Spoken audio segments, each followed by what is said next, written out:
আজ বিকেল 4টে নাগাদ খোয়াই মহকুমা শাসক কার্যালয় বিদ্যাজ্যোতি বিদ্যালয় পড়ুয়াদের নিয়ে এক সংবর্ধনা অনুষ্ঠানের আয়োজন করা হয়। এই অনুষ্ঠান হয় খোয়াই মহকুমা শাসক কার্যালয় কনফারেন্স হলে। এই অনুষ্ঠানে উপস্থিত ছিলেন খোয়াই এসডিএম মেগা জৈন, খোয়াই ডিএম চাঁদনী চন্দন সহ অন্যান্যরা।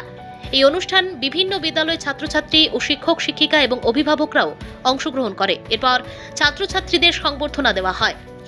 সৌরভ ভৌমিকের রিপোর্ট। শাসক কার্যালয়ে একটা ফেলিসিটেশন প্রোগ্রাম হয়েছে। এখানে অংশগ্রহণ করার আমাকে তো সুযোগ পেয়েছি।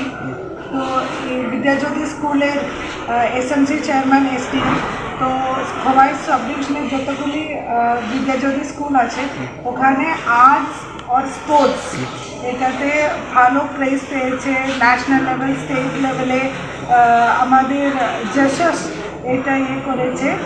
তাদের সাথে একটা ইন্টারাকশন প্রোগ্রাম আর ফেলিসিটেশন হয়েছে এখানে আছে।